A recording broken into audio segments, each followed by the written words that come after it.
हाँ हाँ आपके घाटा हुई तो हमके ना घाटा हुई लिए पे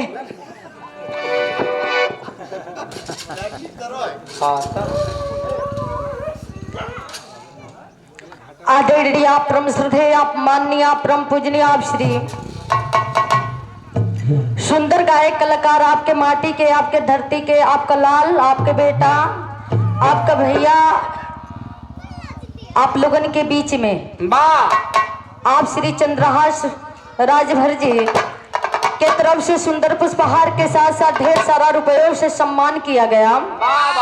चरणों में पाव लगी आशीर्वाद की चाह रहेगी। ये मेरे लिए उपहार पुरस्कार नहीं है बाबू, इनका स्नेह प्यार दुलार आशीर्वाद मैं हमेशा समझती हूँ। और इनके साथ में दूर दराज से आए हुए सम्मानित गढ़ शिक्षित गढ़ नेतागढ़ आदरणीय आप परम श्रद्धेय आप माननीय हमारे तरफ से अनि गायिका संगीता सरगम के तरफ से सादर सादर प्रणाम पाव लगी आशीर्वाद की चाह रहेगी। साथ में दूर दराज से आए हुए जनता जनार्दन और साथ में मेरी माता बहना जो यहाँ पर इकट्ठा हुई है, सबका मैं नमन प्रणाम करती हूँ। और जो भी हमारे मुखारबिंद से टूटिया आवे उसके लिए मैं क्षमा चाहती हूँ। लेकिन कहना है बाबू, ढेर मैं गाने के लिए नहीं आई हूँ। जितना मैं चंद्रहास भैया के बारे में जानती हूँ थोड़ा सा मुझे बताना भी जरूरी है। गाना तो हम लोग बहुत गाते हैं, हर रोज गाते हैं, लेकिन ऐसा मंच ऐसा मौका नहीं मिलता है जो कि कलाकारों के लिए अपने मुखारबिंद से कुछ कहे कुछ सुने। यहाँ पे हमारी माता बहने भाई बंधुओं सारे लोग बैठे हैं, हमारे नेतागढ़ भी बैठे हैं, जो कि आप लोगों के बीच में चंद्रहास भैया का एक पहचान है। जहाँ तक मैं जानती हूँ, जब इनके बारे में सोचती हूँ तो मेरे आंखों से आंसू चलने लगता है। काहे लिए कि लोग बेटी को कहते हैं कि बेटी को मत पैदा करो, सबको बेटा चाहिए, बेटी किसी को न चाहिए। जो कि बेटी सृष्टि की रचना करती है, अगर बेटी नहीं रहेगी तो बेटा नहीं आएगा। यही बेटी माँ है, बहना है, बेटी दीदी है, यही रानी लक्ष्मीबाई है, रानी झांसी की रानी है। देखिए बाबू, तो हम यही कहते हैं कि जो चंद्रहास भैया का पहचान है, कहीं भी किसी भी लड़की की शादी पड़ती है तो अपना दौरी झपिया 35,000 रुपया 25,000 रुपया जितना उनका सफलता है लेकर के चलते हैं, कन्यादान देते हैं। यह सदियों से माना गया है, सदियों से चला आ रहा है। बेटी एक गरीब है, बेटी एक गरीब है। बेटी जब पैदा हो जाती है तभी से उसका गरीबता चालू हो जाता है। माँ बाप पैदा करते हैं बाबू, पालते पोसते हैं। जब बड़ा होती है बेटी तो उपहार के रूप में दूसरे के घर भेज देते हैं। उसी को बोला जाता है दान दहेज। दान दहेज दे करके बेटी को उपहार के रूप में दूसरे के घर कर देते हैं। और वही काम करते हैं चंद्रहास भैया, सामूहिक शादी करवाते हैं। गरीब भाइयों बहनों की बेटियां का शादी कराते हैं, बहन का शादी कराते हैं, जो कि लाखों लाखों रुपए का इनका जो कि सहयोग रहता है। अपने ग्राम सभा से प्रधानी का चुनाव लड़ने की तैयारी कर रहे हैं, तो मैं इस ग्राम सभा के लोगों से यही कहूंगी कि आप लोग भारी मतों से अपना एक एक कीमती वोट दे करके इनको विजयी बनाइए। ऐसा इंसान है धरती पर बाबू आप लोगों की ग्राम सभा में नहीं मिलेगा, जो गरीबों से गरीबों का साथ दे करके कंधा से कंधा मिला करके चलने का काम करता हो। तो चंद्रहास भैया के माता पिता को धन्यवाद देना चाहती हूँ कि जो ऐसा मसीहा गरीबों का मसीहा अपने इस धरती पर जन्म दिए, वो माँ बाप के चरणों में सौ बार पाव लगी आशीर्वाद की चाह रहेगी। तो हमारे मुख्य अतिथि आप लोगों के सामने आए हैं, तो थोड़ा सा उनका मैं 2 लाइन स्वागत करना चाहती हूँ और साथ में सारे लोगों का सम्मान करना चाहती हूँ। यह जो हमारे मुख्य अतिथि आए हैं वो भी वही काम करते हैं। अगर गरीबों से कंधा मिलाकर नहीं चले होते तो आज इस मंच पर नहीं होते। यह गरीबों का, यह भाई बंधुओं का देन है। उतना उनके साथ संघर्ष किए हैं तो यहाँ तक पहुंचे हैं। लेकिन कोई भी नेता हो बाबू, कोई भी प्रधान हो, यह बात को नहीं भूलना चाहिए कि जो जनता हमारे लिए हमारा दिमाग अब घूम गया। हमके चंद्रहास भैया जान देखना नमस्कार करो, काहे न हमको बोल लो का बोल। चंद्रहास भैया प्रधान बनिए के कोई रोक ना पाए। आप ऐसा आदमी पियक्कड़ साथे रहिए। हमारे ऐसा आदमी दुनिया में प्रचार के चोरी ने रोटी ना बना वाला काम करेला। अइला और तो रोज कृषि मार मार के उन्हीं के संग हम तो के पैराई नहीं तो इस काम न कर। ए बुढ़ौती हमें ये करो, बुढ़ाती हमें ये कब करो।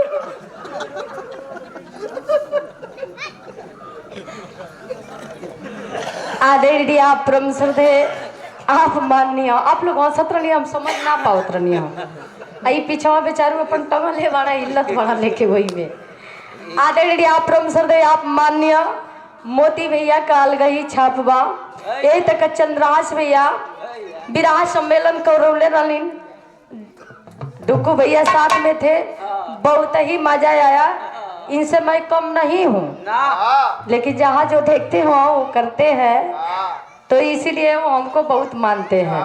चरणों में पाव लगी, आशीर्वाद की चाह रहेगी। सब भैया के नमस्ते प्रणाम रहेगी। तो एक लाइन गीत लागल, का गीत लागल,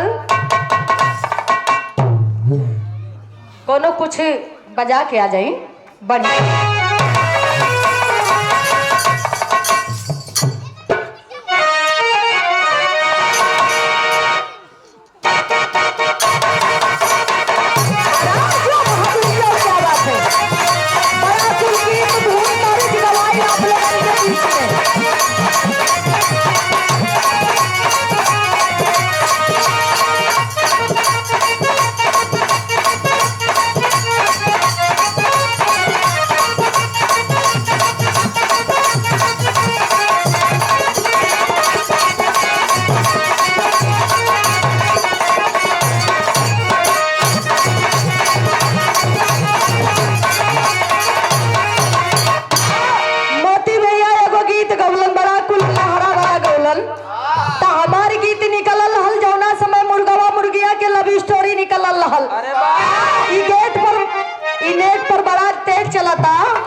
पाछे मत रह, आगे आओ। तो उस समय कुकड़ा कुकरी के लव स्टोरी निकलल रहल। ई नहीं जैसे एगो बरैठा रहलन, अपने बरैठिन के जगह उतरलन। ए बरैठिन, बरैठिन, ए बरैठिन, अरे हाँ चकले तो कमाई।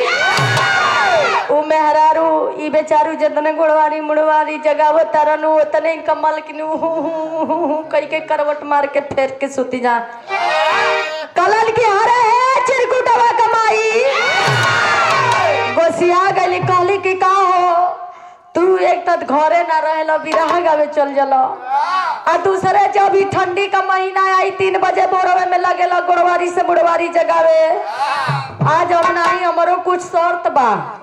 कलम के अरे उठो, तो बेचारू कैसे प्यार से जगाओ तरन, काहे तीर तरी जो ना आपका सच्चाई है तो कहाँ छिपी। तो कहना बा कैसे जगाओ तरी, जागर उठो बिनिया जागा होई गईले भोर बिरुसारा, जागर उठो बिनिया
बिरजेश भैया के कर कमलों द्वारा चरणों में पाव लगे आशीर्वाद के चाह रहेगी। सब भैयन के नमस्ते प्रणाम रही कहना है। कपड़ा धोवता पीतल सारी रे उमरिया, वो सारी रे उमरिया।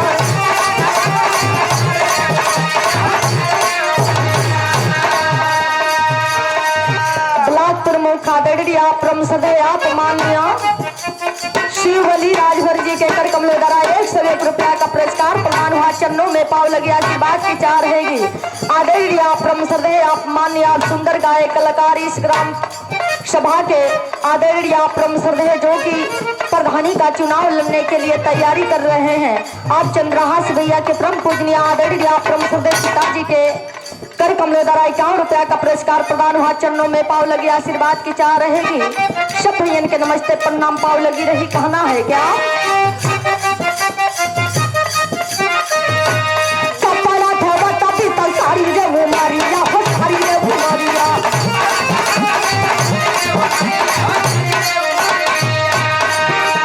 चल जाई जवानी है तो मलबा सवारिया, हो मलबा सवारिया।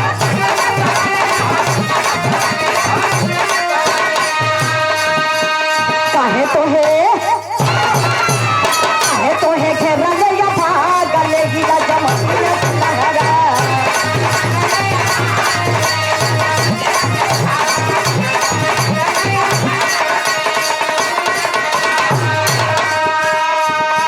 आओ बुढ़ऊ दादा पूरा बकर बकर अपन बीड़ी खींचा तारन, लाठी खड़ियौले बारन। उनके लाठी के देख के हमके एगो बात याद आ गई। देखा भैया जे भी में आहिर बिरादरी हुई है आप लोग नाराज भैया नथुया, वैसे हम नाराज होके वाला मंच के माध्यम से कोनो बात ना कैला। जैसे ठुक्कू भैया देखियो मुस्किया तारी बुझो तारी बात के कि कोनो गलत बात ना कही मैं कहूँ हम तो नहीं को देखली जी। तो पहले के जमाना में बतावल जा मुख्य अतिथि जी जय पुरानिया लोग हवन उन्होंने लोगन के बात याद हुई। पहले अहिर के बिरादरी में जब शादी पड़ी जाए तब बुढ़ऊ दादा लोग अपन मोह छैठे लगा पूरा खड़िया ले चला। एगो गांव घर में शादी पड़ल बारात करे के मिलल। आई देखिए आदरणीय प्रम श्रद्धेय माननीय आप श्री चंद्रहास भैया के सारू भाई अनिल राजभर जी के कर कमलों द्वारा 1.5 रुपए से सम्मान किया गया। चरणों में पाव लगे आशीर्वाद के चाह रही। तो वो बड़ा खुश होके कहा करे कि सरसों का तेल ही कटोरा में ले ले।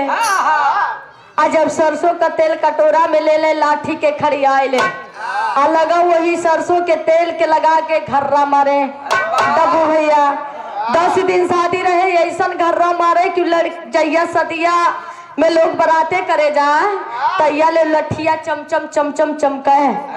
लोग बतावे वाला बतावा कि जब सब लोग अपन बना ठना के जब बराते चले तब बुढ़ऊ दादा अपन नहा धो ले। नहा धो करके चले शुरू होके तो का करे कि एगो कनिया पर कुर्तवा धैले एगो कनिया पर लठिया धैले वही लठिया के हुरवा में दोनों जूतवा टांग ले। एक पसरे ही कपारे पर तेल चाट ले। ये दादा आज जब चले लगा तो घर के गोइडे एगो बात कहा तो का कहा कौने रंगे मुंगावा कवाने रंगे मौकिया।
राजभर जी, ग्राम टेकई, मोहम्मदाबाद, गोहना, मऊ, प्रत्याशी, ग्राम प्रधान। आदरणीय आप प्रमसर आप के कर कमलोदरा 501 रुपया का पुरस्कार हमरे लेके 5001 रुपया का पुरस्कार। जोरदार ताली बजा करके आप लोग स्वागत करेंगे। कहना बा हाय देखिए आदरणीय आप प्रमसर आप माननीय आप परम पूजनीय काशीनाथ चिच्चा जी के कर कमलोदरा सुंदर पुष्पहार के साथ साथ बहुत सम्मान मिला और 51 रुपया का पुरस्कार मिला। क्या बात है। आई देखिए आदरणीय आप प्रमुसर थे आप माननीय आप श्री कपिल यादव जी के कर कमलों द्वारा ढेर सारा रुपए से सम्मान कल गई। तो हम तनी सा स्वागत की ओर चलता रहे। कहना बा चहिता में गेहूं के काटानिया हो, अरे काटानिया हो, पियवा मोर पालटानिया।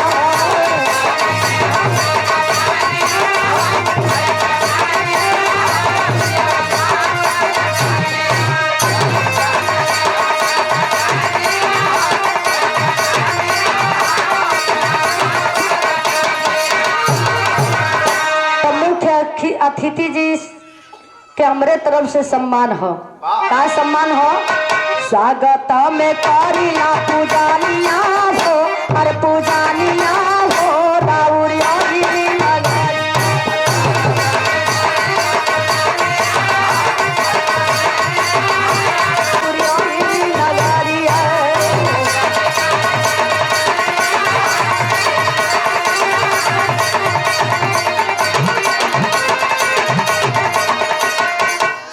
आपके सम्मान में सब लोग आयल, लेकिन बड़ा बेसब्री से आपका इंतजार रहल। कैसे इंतजार रहल?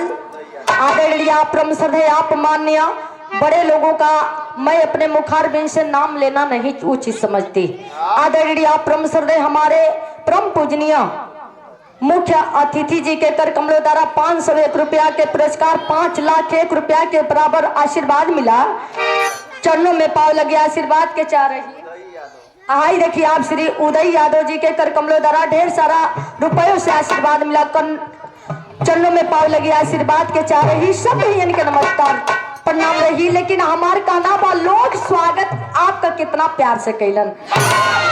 राम काया मनवा जैसे सेवरी निहारे,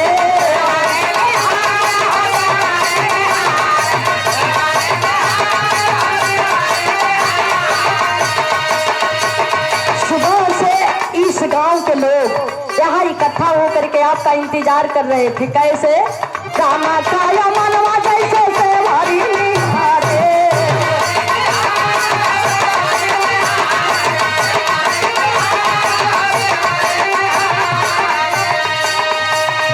गाँव जवार वैसे आपके दुलारे।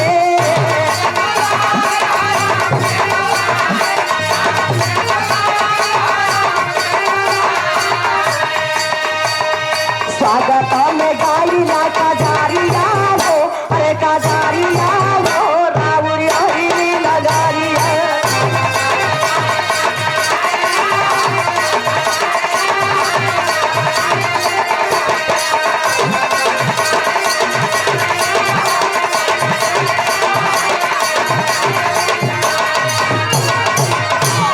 आप जैसे श्री रामचंद्र जी का आवन माई सेवरी जी निहारत रहली। कब श्री रामचंद्र जी आई हैं हमरे कुटिया में पथरिया हमार कुटिया धन हो जाई। वही तक श्री रामचंद्र जी का ई चंद्रहास भैया के जितना ग्राम सभा के लोग हवन सेवरी माई के जैसे आपका इंतजार करत रहलन। श्री रामचंद्र के रूप में आप अलिन, ई धरती धन्य हो गई।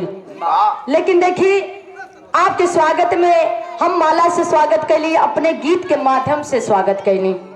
स्वागत में गाइला काजारिया हो, अरे काजारिया हो, राउरिया हिली नगरिया।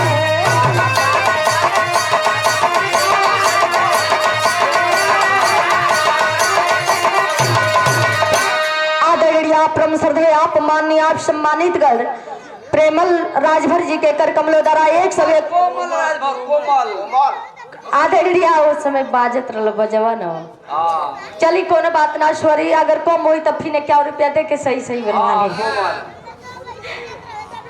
कोमल राजभर जी के कर कमलोदरा 101 रुपया का पुरस्कार चरणों में पाव लगे आशीर्वाद के चार रही सब बहन के नमस्ते प्रणाम पाव लगी रही कहना बाम तो हम एक लाइन और का गाइला सब लोग सम्मान कैलस हमारी जितना कलाकार भाई सहयोगी भाई हारमोनियम ढोलक सब लोग कजरी यानी गीत गा करके सम्मान कैलस आप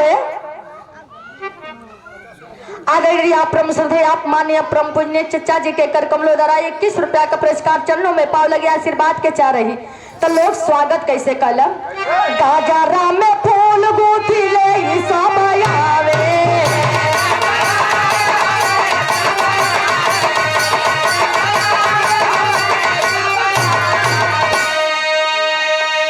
हाई दूसरा पुरस्कार रहा आदरणीय आप परम श्रद्धेय आप माननीय उदय यादव जी के तरफ से अभी हमार ये गीत बा समापन के ओर चलत हो कहना बा गाजरा में फूल गोथी ले सब आवे नाम बोला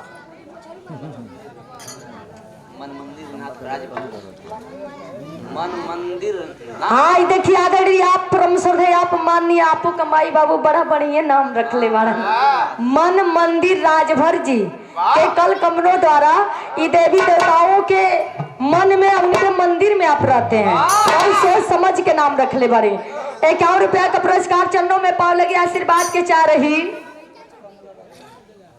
हाय देखिए आदरणीय आप परम श्रद्धेय आप माननीय आप श्री कमला राजभर जी चचा जी के तरफ से फतेहपुर के धरती से 21 रुपया का पुरस्कार चरणों में पाव लगे आशीर्वाद के चाह रहे हाय देखिए आप श्री जय राजवीर राजभरतनी हम जायल भैयो जियाल बड़ी तब भगवान खुशहाल रखे ढेर सारा आशीर्वाद प्यार दुलार पहुंचे कहना है गाजरा में फूल गोथी ले सब आवे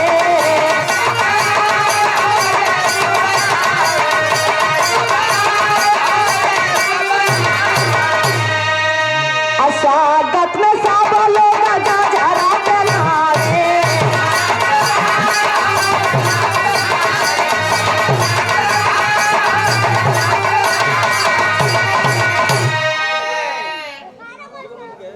हाय देखिए मकदुमपुर के धरती से आदरणीय आप परम श्रद्धेय आप माननीय आप श्री राजेश राजभर जी के कर कमलोदरा 51 रुपया का पुरस्कार चरणों में पाव लगी आशीर्वाद के चाह बा कहना बा स्वागत में बार से नजारिया हो अरे नजारिया